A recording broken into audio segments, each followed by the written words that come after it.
Shalom sahabatku. Sebelum kita merenungkan kebenaran firman Tuhan di pagi hari ini, mari kita sama-sama berdoa. Bapa kami yang baik, kami mengucap syukur dan berterima kasih untuk pagi hari yang indah ini. Kami mengucap syukur untuk kebaikan Tuhan di dalam kehidupan setiap kami. Sebentar, kami akan mendengar tentang kebenaran firman-Mu. Biar kebenaran firman-Mu yang terus mengajar dan menuntun kami sepanjang hari ini. Amin. Pagi hari ini kita akan merenungkan kebenaran firman-Nya dengan tema berkat atas umat Tuhan. Mari kita buka Alkitab di dalam kitab Ulangan pasal 27 ayat 11 sampai ayat yang ke-14. Demikian firman Tuhan. Pada hari itu Musa memberi perintah kepada bangsa itu, sesudah kamu menyeberangi sungai Yordan, maka mereka inilah yang harus berdiri di gunung Gerizim untuk memberkati bangsa itu, yakni suku Simeon, Lewi, Yehuda, Isakar, Yusuf, dan Benyamin. Dan mereka inilah yang harus berdiri di gunung Ebal untuk mengutuki, yakni suku Ruben, Gad, Asyer, Zebulon, dan serta Naftali. Maka haruslah orang-orang Lewi mulai bicara dan mengatakan kepada seluruh orang Israel dengan suara nyaring. Tuhan melalui Musa telah mempersiapkan bangsa Israel untuk sungguh-sungguh siap masuk ke dalam tanah perjanjian yang Tuhan persiapkan bagi mereka.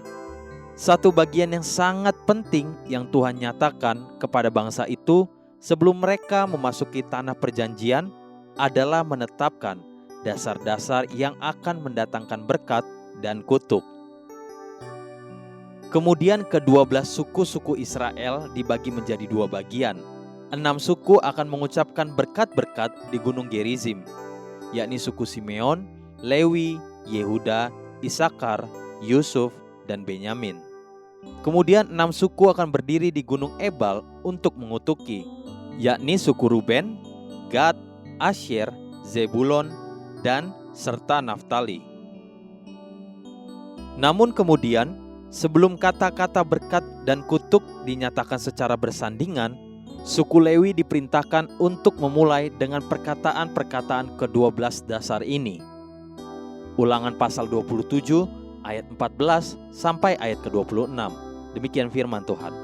Maka haruslah orang-orang Lewi mulai bicara dan mengatakan kepada seluruh orang Israel dengan suara nyaring, terkutuklah orang yang membuat patung pahatan atau patung tuangan, suatu kekejian bagi Tuhan, buatan tangan seorang tukang, dan yang mendirikannya dengan tersembunyi.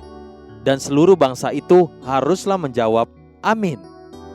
Terkutuklah orang yang memandang rendah ibu dan bapaknya, dan seluruh bangsa itu haruslah berkata, amin.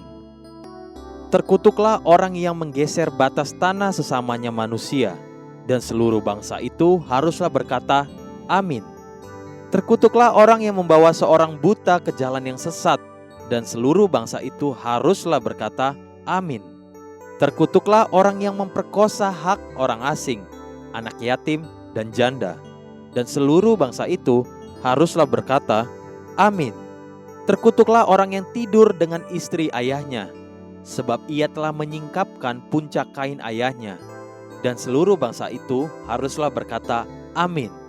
Terkutuklah orang yang tidur dengan binatang apapun, dan seluruh bangsa itu haruslah berkata, amin. Terkutuklah orang yang tidur dengan saudaranya perempuan, anak ayah atau anak ibunya, dan seluruh bangsa itu haruslah berkata, amin.